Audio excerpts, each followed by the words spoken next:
Hello दोस्तों, कैसे हैं आप लोग। हमारी आज की कहानी का नाम है लॉकर। महलों का राजा मिला कि रानी बेटी राज करेगी। उस खूबसूरत शाम की याद तरोताज़ा हो आई जब मम्मी मधुर स्वर में गाई जा रही थी। बुआ जी ने जरूर नाक भौं सिकोड़ी थी। उनकी बताई कई रिश्ते पापा पहले ही नापसंद कर चुके थे। इसी बात पर खार खाए बैठी थी। किसी में कोई कमी थी तो किसी में कोई और। पापा अपनी इकलौती बेटी की शादी बहुत सोच समझ कर करना चाहते थे। इस रिश्ते की बात पर पहली बार दादी ने हामी भरी थी। उनकी बात पिताजी नहीं टालते थे। बस चट मंगनी पट ब्याह संपन्न हो गया। साक्षात राम सिया की जोड़ी थी हमारी। मम्मी पापा ने हमें जी भर कर सजाया। विदा हो ससुराल आते ही मैंने सारे जेवर उतार कर सासू माँ के हवाले कर दिए और सासू माँ ने जेठानी जी के साथ भेजकर लॉकर में रखवा दिया था। वही आखिरी बार देखा था उन प्यारे गहने को। मेरी माँ अपने माता पिता की अकेली संतान थी और मैं उनकी इकलौती बेटी। ऐसे में सारे खानदानी जेवर मुझे ही मिले। तीज त्योहार पर माँ के गले की शोभा बढ़ाने वाले उन हारों को भला कैसे भुला सकती थी। आज उन्हें समीरा के गले में देखा तो जैसे तन बदन में आग लग गई। इसके पास ये कैसे आए, मन में सोचने लगी।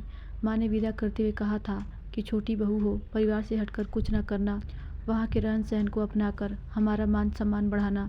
उनके सीखों को मन में संजोए हर छोटी बड़ी बात में मैं 100 बार सोचा करती थी, मेरी किसी बात से किसी का दिल ना दुखे। क्या करती, मायके में यही संस्कार मिले थे, पर यहाँ किसी तरह की बंदिश नहीं थी। सभी मस्त व मर्जी के मालिक थे। ऊपर से पति की नौकरी विदेश में थी। इन्हीं कारणों से ससुराल में रहना ही नहीं हो पाया।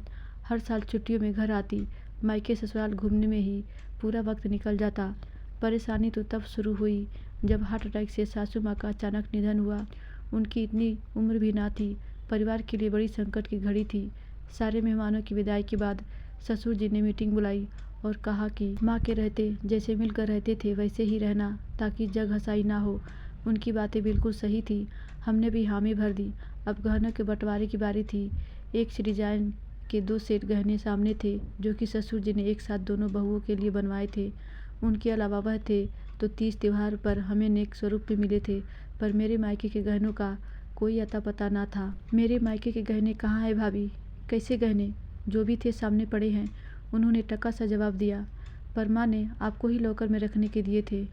अब बीच में कई बार लॉकर से जेवर निकाले गए। शादी वाले घर में इतने आने जाने वालों की भीड़ होती है, चोरी हो गए होंगे। ऐसे कैसे चोरी हो गए भाभी? देखो छोटी, तुम तो आराम से विदेश में रहती हो। मैं अकेली घर परिवार रिश्ते नाते क्या क्या संभालूं। दोनों बहुओं की तानातानी देख ससुर जी ने मुझसे कहा कि तुम्हें किस बात की कमी है बेटी, जब चाहो अच्छे से अच्छा खरीद सकती हो।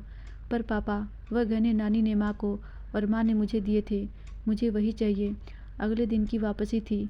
उन्हीं तनाव में वहाँ से निकली तो वापस ससुराल जाने का दिल ही नहीं किया। सुना था कि जेठानी की भतीजी शादी के बाद दुबई रहने आ गई। आज आमना सामना भी हो गया तो जेठानी ने मायके में अपनी धाक जमाने के लिए मेरे गहनों का इस्तेमाल किया था।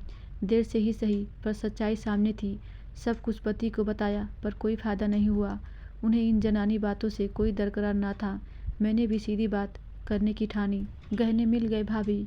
मेरी माँ के गहने को देखकर बहुत अच्छा लगा। अच्छा, कहाँ मिले? मैंने तो पहले ही कहा था कि तुम खुद रखकर भूल गई होगी। भूल तो आप गई भाभी, अपनी भतीजी को पहनाकर। भतीजी गस खाकर गिर पड़ी। क्या हुआ भाभी? उस ओर से कोई आवाज़ नहीं आई। एक सन्नाटा सा पसरा था।